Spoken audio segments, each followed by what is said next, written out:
Hey, welcome to Loveable AF with Grateful Sherry. Okay, this one is one for the record books. I already had a bunch of stuff. So here's the deal. Here's a little bit of a warning. I am not going to go super deep into this, but this is probably not appropriate for kids. Obviously, I say fuck a lot, so usually my videos aren't. But before I get in, I had someone come to me and be like, why are you doing this? Why are you sharing all this personal stuff? And I'll tell you why. Because they were like, well, is it to get more followers, to make money? And I was like, no. I mean, look, I want my message to spread out there as far as possible, as fast as possible. But it's because I want to help you. Those of you who are in the dark, those of you who are ashamed, those of you who this still controls you. You don't have the freedom from it. That you can see somebody else that they say, hey man, this happened and this is what I did about it and this is where I am at now. I want to inspire anybody who is feeling alone, who is feeling less than, they don't feel worthy, they don't feel good, and they don't feel lovable. I've been there. I know how hard it is. And I know in the past it was like support groups is where you would do this. You know what? Where people are right now? On social media. So this is where I am because it's the fastest way to get my message out there to as many of you who need to hear this, of you who need to know that you are not alone. That we are in this together. You are not alone. If you're struggling, if you have stuff from your past that you keep dragging around, that keeps coming up, keep screwing things up, you're not alone. I've been there. And there's light, there's an answer for you, right? There was an answer for me. And it continues to happen. I get faster and faster at this. I was able to have this massive breakdown last night, process it, and now I'm ready to share about it, right? And I feel like the more real, raw, and true I am, the better the entire thing goes, because women need to know that we don't have to not use our voices. We can stand up, rise up, share our voice. Our voice is powerful and meaningful, and other women need to hear us. Other women need to know that they are not alone. So that is why I share. I share to impact over there to help any way that I can. Okay, so let's get into this. So if you guys saw me yesterday, my video was about that, sorry guys. My video was about that sometimes spiritual growth looks like a big crying mess, right? Because that's exactly what it was for me. Just a big freaking mess.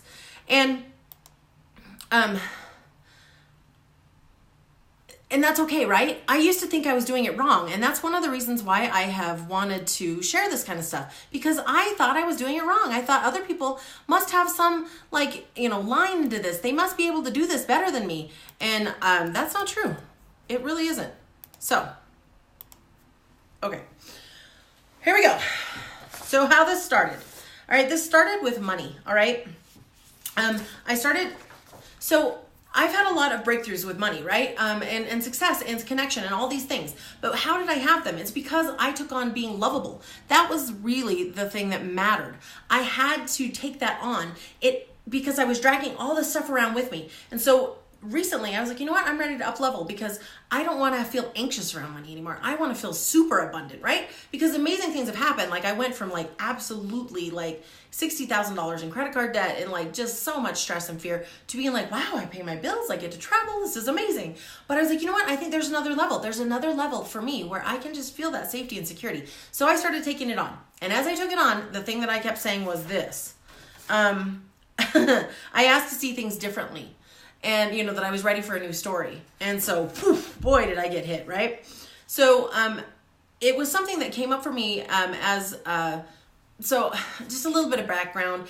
We had a family member come and was like, hey, Sherry shouldn't be sharing this stuff. And they accused me of being narcissistic, abusive, and controlling. Whoa! I was not expecting that.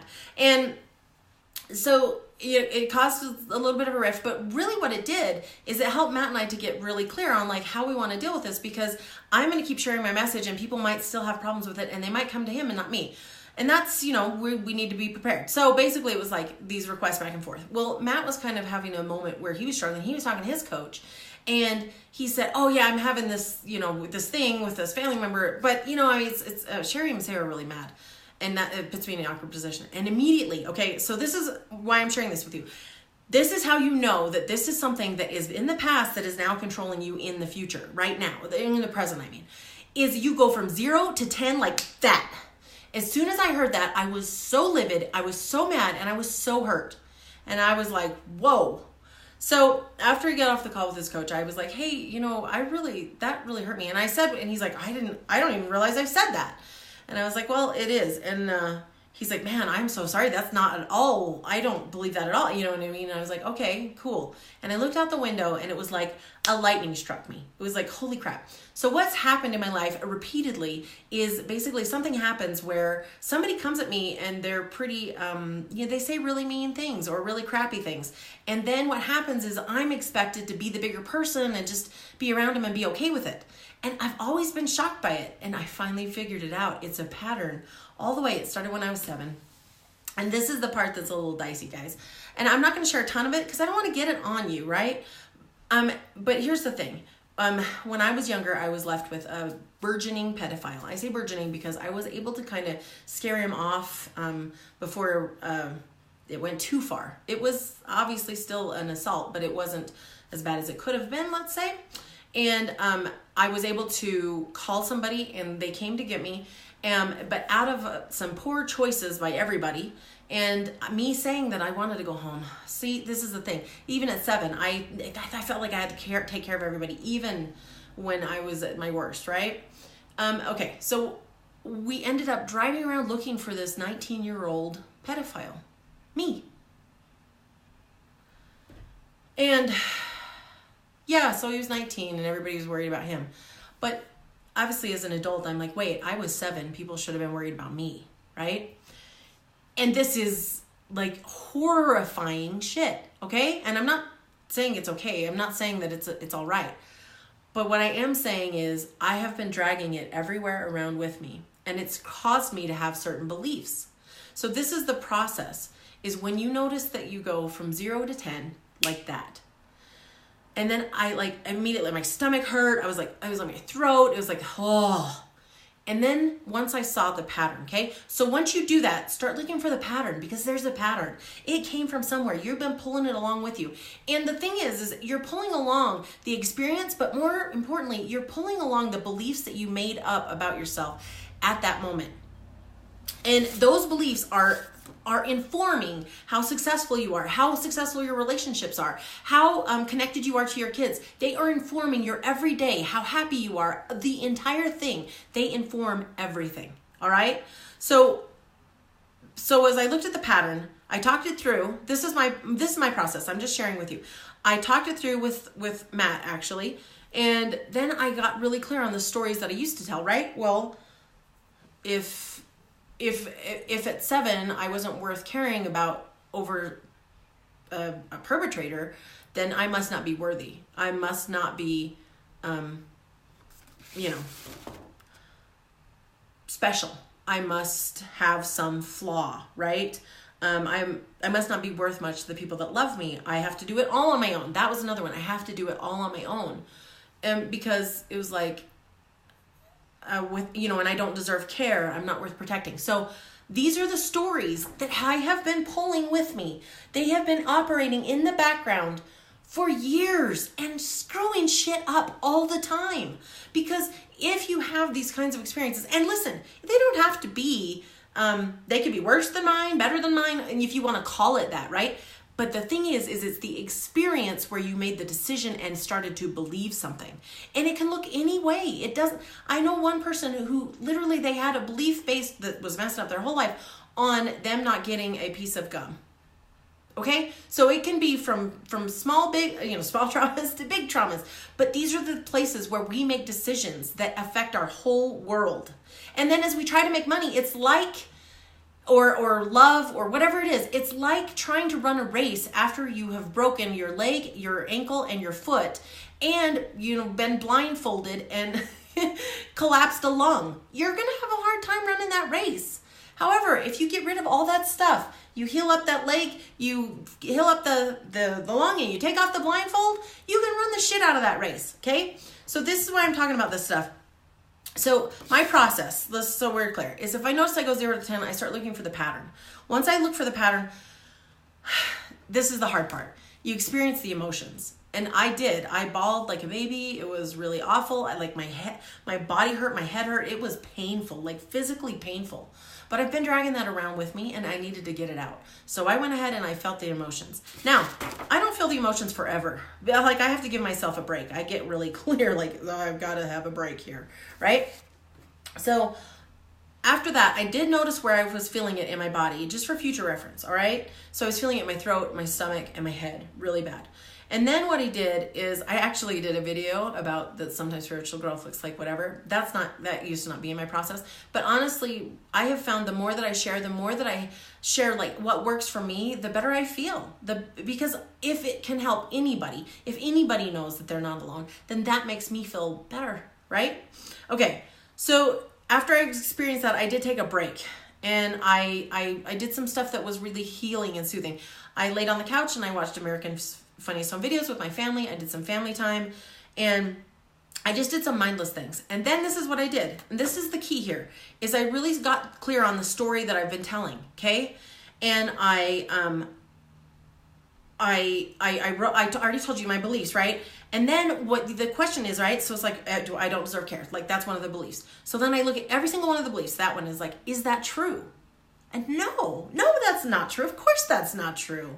I'm worthy of all kinds of wonderful things just by breathing in and out. And if you ever have an issue where you're like, wait, maybe I'm not, then if you have kids, think about your kids.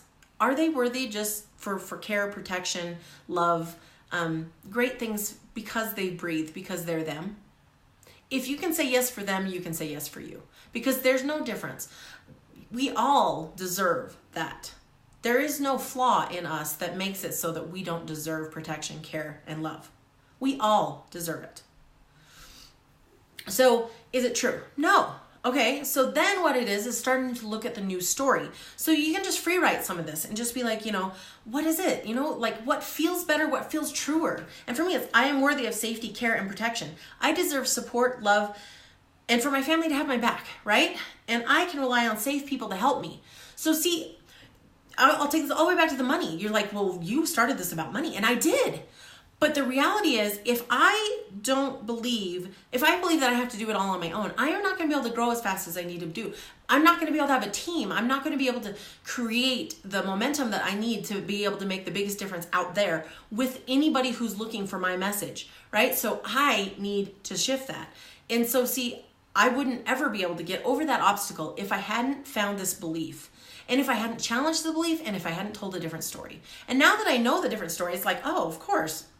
You just find the people who are safe and then you trust them. Duh. That's what I've been doing, right? But without ever noticing, I was still dragging it. So this is officially like, oh, there you go. Okay, now here's another step, because otherwise it just kind of drags along with you. Not as heavy, but here it is. It's forgiveness. So I went through and I made a list of everybody involved in several of the situations, because again, like I said, the pattern repeated itself. And I went through and I forgave every single one of those people. The people that actually said the things, the people who didn't say anything about it. And here's the thing about forgiveness.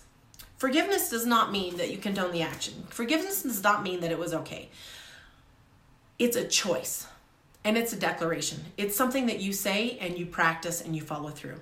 And it's just for you. It is only for you. It is not for anybody else. Because forgiveness makes it so that you're no longer carrying that story anymore. You've let it go, and it means that you are moving more towards the life that you want, the life that you dream about, the life that lights you up inside. That is why you forgive. Not for them, not because it was okay, none of those reasons. So I went through and I forgave every single person, and I declared it. I made that. It was like, yep, I do. Oh, sometimes like snapping, like it's almost like, and so it is, right? And it's done, right? Okay. Then from there, it's a new standard.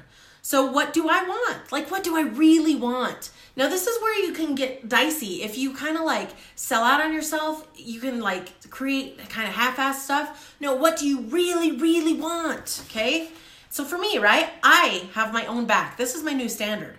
I protect myself. I use my voice. I shine my light no matter what, including being on this, right? And I stand up for those who don't have a voice. That's what I'm here to do. I'm here to stand up for you until you are able to stand up and use your own voice. And I provide inspiration that it's possible to have this kind of shit and let it go, move on, and have the life that you've always dreamed of. That's what I'm here to do.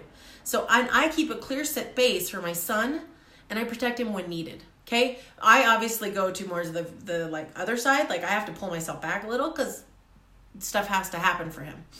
But I protect him, right? So here's the thing. This energy now makes me a match for a different possibility. Because I am standing up and protecting myself, it allows for me to go this. As I live this new standard, it becomes a standard in my relationships as well. I make requests as needed, and I continue to share how I feel, and from there, the other person needs to figure it out for themselves. But here's the deal. As I raise up, as that is a match, then the only thing that will be able to match with me are people who do have my back and who are, on my team.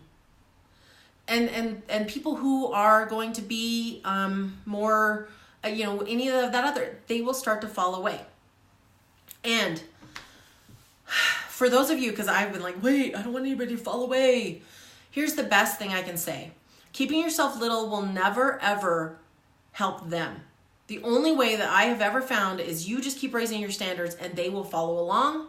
If they do not, it is something I have to like let go of. I'm like, okay. Because I don't control their path, and I would never control their path, right? They control their own.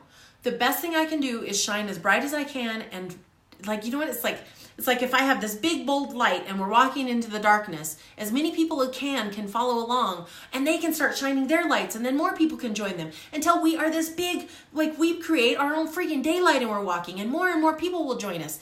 That's how it works. If you cover your light and back it off, you're just going to get lost in the darkness. Okay, the last couple of steps is practice. So none of this is perfect, right? It's not like, oh, okay, I've let that go and it's done and it never comes back. Sometimes it might. Sometimes you might, like even forgiveness. You've declared it, you felt it, you're like, yeah, it's done. And sometimes it creeps back in. You're like, whoa, okay. And again, it's the same thing. You just practice. Okay, why did I forgive in the first place? Well, I forgave because I don't want to carry that around with me anymore. Okay, great. I forgive you again. Like, do you see it? Like, and I don't communicate this necessarily to specific people, but I just get to that place where I feel good so that I am a match for the frequency of what it is I'm trying to draw into my life. Because when you're down, when you're covering up your light, when you are ashamed, when you're scared, man, those things just tend to draw in a lot of shit stuff. It's more when you start to feel better, when you start to shine and you start to know your value beyond what anybody else says, beyond what even the most important person in your life, their voice says. Because you know who you are. Okay, so it's practice, right? You practice the forgiveness, you practice the new story, and you practice the new standard. And then share. This is the other thing. You don't have to do this live like I do it, and you don't have to dig in. Like, look, if I were still so raw about that experience, because I've done a lot of work on a whole bunch around that experience, this was new, right? But if I was really raw, I actually wouldn't share because it would feel like I was opening up this big vulnerability where you guys could like hurt me. So this is different. I got it. I worked through it and I want to share how I did it so that you can do it. So that if this is something that you struggle with, you've got this, right? So when I say share, I'm just qualifying this a little bit.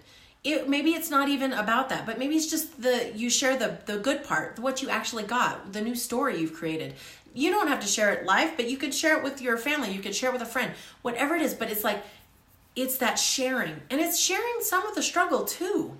Again, don't share anything that feels so raw that it's going to hurt you. I don't do that. But it's in the sharing where you add more light to the spotlight into the darkness. Okay. So guys, if you are like, you know what, listen, I want to be in this path with her. I want to be shining my light around and bringing more people with me. I want to create daylight in the night. If that's you, I am so excited, guys. I had this like download in the shower, and it was this. So I have a group, and I will put it in there. It's Loveable AF Crew. If you want to be a part of the Loveable AF Crew, come join me. Next week, I'm going to be doing a 5-day challenge, and we're going to be going through. Now, look, this is not for wimps. I'm going to push you out of your comfort zone. I'm going to push you and push you. Now, the reason for I want to do this is because this is what shifts things. This is what, if you don't handle this back here, it doesn't matter your workout plan, if you are eating your leafy greens. It doesn't matter, like all these things. You've got your wrinkle cream and you've got your all your perfect accessories and all that shit. It's still gonna be there with you. Doesn't matter if you have the dream house. It's still gonna be there with you. But it's like, what if we step up? We are like, you know what? I'm gonna hunt this down and let it go. And then we start creating from this place of like power, excitement, joy. If that's you, join me in that tribe. I'm going to be doing a 5-day challenge. I'm going to, it'll come out 2 ways. In the tribe only, because I want people to be able to share whatever comes up for them. This is a safe space, women only. If there are dudes, I'm going to kick them out. Because this is an older group. But brand new, you know, I'm starting here. And then I'm also going to be sending out directly to emails. So you can watch in the next few days. I'll have a link if you want to sign up just to get the emails so that you can watch the videos. And it's really, we're going to just do, it's a challenge. So come prepared. But if you're ready to have that courage to stand up and be like, I am going to be that bright spotlight in the night, then this is the place for you. All right, guys, thank you so much for joining me. Thank you so much for watching. And I would love to hear. You can PM me. You can comment here. Did this make an impact for you? Was this powerful for you? Did this give you a new idea, a new place? I would love to hear it. All right, guys. In case no one has told you yet today, you are lovable as fuck just as you are, and I'll see you tomorrow.